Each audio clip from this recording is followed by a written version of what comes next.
আজকে আমি একটা পিঠা রেসিপি নিয়ে হাজির হয়েছি। উড়িষ্যার এই বিখ্যাত এই পিঠা মন্ডা পিঠা ভীষণ ভালো খেতে হয়, নরম তুলতুলে, একবার খেলে বারবার বানাতে ইচ্ছা করবে। তো আসুন শুরু করি। মন্ডা পিঠা বানানোর জন্যে আমি এখানে 1 কাপ জল নিয়েছি, নিয়ে ফুটতে দিলাম। দিয়ে জলটা একটু গরম হয়ে গেলে আমি তার ওর মধ্যে দিয়ে দিলাম অল্প একটু নুন। এই কাপেরই 1 কাপ আমি জল দিয়েছি। 1 কাপ যে কাপের মাপের চালের গুঁড়ো নেবে, সেই কাপেরই 1 কাপ জল দিতে হবে। তো আমি এই কাপেরই 1 কাপ জল দিয়ে ফুটতে দিলাম। দিয়ে আমি অল্প অল্প করে চালের গুঁড়ো দিয়ে দিলাম, দিয়ে আমি নাড়তে থাকলাম। এবারে আমি দিয়ে দিলাম 1/2 টিস্পুন ঘি, দিয়ে ভালো করে একটু নাড়িয়ে নেব। নিয়ে আরও যদি গরম জল লাগে তো আপনারা আলাদা করে গরম জল দিয়ে অল্প অল্প করে দিয়েও ডোটা বানাতে পারেন। আমি এবার 5 মিনিট ঢাকা দিয়ে রাখবো। 5 মিনিট পরে আমি ডোটা ভালো করে মেখে নিয়েছি। দেখুন একদম সফট করে মেখে নিয়েছি। আর যদি হাতে খুব আঠা আঠা লাগে তাহলে একটু ঘি মাখিয়ে বা সাদা তেল মেখে ডোটা ভালো করে মেখে নেবেন। দেখুন আমি ভালো করে মেখে নিয়েছি, বেশ নরম হয়ে গেছে।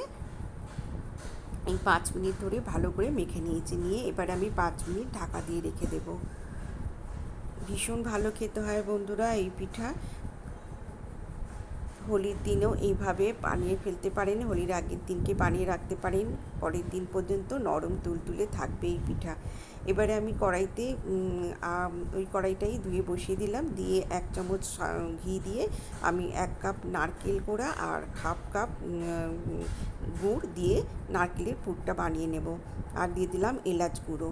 আমি নারকেলটাকে পেস্ট করে নিয়েছিলাম মিক্সিতে, আর তার সাথে অনেকটা নকুলদানা দিয়েছিলাম। দিয়ে আমি ভালো করে নারকেলের ছাইটা বানিয়ে নিলাম। নিয়ে দেখুন একটু ঠান্ডা হলে আমি নারকেলের বলগুলো বানিয়ে নিলাম, পুরের জন্যে সুবিধে হবে। এবার আমি ডোটা ভালো করে মেখে নিয়ে আমি কাপেতে অল্প একটুখানি গরম জল রেখেছি। যদি হাতে খুব স্টিকি লাগে, মানে আঠা আঠা লাগে, তাহলে একটু একটু হাতে গরম জল লাগিয়ে আপনারা বানিয়ে নিতে পারেন। দেখুন 7টা লেচি হয়েছে। আমি একটা লেচি নিয়ে গোল করে নিয়ে মাঝখানে একটু হাতে গরম জল মাখিয়ে নিলাম। নিয়ে মাঝখানে একটু হোল করে নিয়ে গর্ত মতন করে নিয়ে বাটি মতন করে নিলাম। দেখুন এবারে আমি নারকেলের বল একটা ঠিক মাঝখানে দিয়ে দেব। দিয়ে এবারে দুপাশ টেনে ভালো করে, আমি যেমন পুলি পিঠে বানাই সেই রকম, পুলি পিঠেটা লম্বা হয়, এটা লম্বা বানাবো না, এটা আমি গোল করে বানাবো। দেখুন এইভাবে গোল করে নিলাম, নিয়ে বানিয়ে নিলাম। আরও একটা বানিয়ে দেখাচ্ছি। এখানে আমার 7টা লেচি হয়েছে। দেখুন এইভাবে চারিদিক তুলে ওপর দিকে তুলে নিতে হবে, নিয়ে মুড়ে নিতে হবে, দিয়ে তারপর গোল করে নিতে হবে। এইভাবে আমি সব পিঠাগুলো বানিয়ে নিচ্ছি। খুবই সহজ পদ্ধতিতে দেখিয়ে দিলাম। খুবই সহজ বানানো, কম সময়ের মধ্যে হয়ে যায়, খুব বেশি সময় লাগে না। দেখুন এইভাবে নিলাম, সব পিঠাগুলো এইভাবে বানিয়ে নেব। সব পিঠাগুলো বানানো হয়ে গেছে। এবারে আমি কড়াইতে বেশ কিছুটা জল দিয়ে আমি একটা ছিদ্রযুক্ত পাত্র বসিয়ে দিলাম, তাতে একটু ঘি মাখিয়ে নিলাম। নিয়ে এবার পিঠাগুলো আমি বসিয়ে দেব। দেখুন এইভাবে একটু গ্যাপ রেখে রেখে রাখতে হবে পিঠাগুলো। এবারে আমি 15 থেকে 20 মিনিট ঢাকা দিয়ে রাখলাম, ভাপিয়ে নেব পিঠাগুলো। এদিকে আমি 1 কাপ গুড় নিয়েছি, আর এই চামচের 4 চামচ 1/2 কাপ জলে আমি দুধ গুলে নিয়েছি। আমি ক্ষীর বানাবো, আমি গুড় দিয়েই বানাচ্ছি। 1 চামচ চালের গুঁড়ো দিয়ে দিলাম, তাহলে ক্ষীরটা বেশ ঘন হবে। আমি এবারে বাকি যে দুধটা আছে ওটা দিয়ে দিলাম, দিয়ে একটু ফুটিয়ে বন্ধ করে দেবো গ্যাস।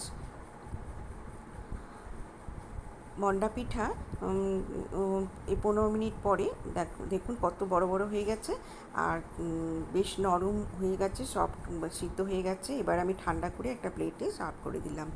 এই পিঠা শুধুই খাওয়া যায়, খুব ভীষণ ভালো লাগে, কিংবা গুড়, ওপরে গুড় ছড়িয়ে নলেন গুড় থাকলে বাড়িতে ছড়িয়ে দিয়ে ভালো লাগবে খেতে। কিংবা আমি যেভাবে ক্ষীর বানিয়েছি দুধের, এই ক্ষীর আমি ওপর থেকে দিয়ে দেব। দেখুন, এইভাবে আমি ক্ষীর দিয়ে দিলাম। খেতে অসাধারণ হয় বন্ধুরা, আর ভীষণ নরম তুলতুলে হয়।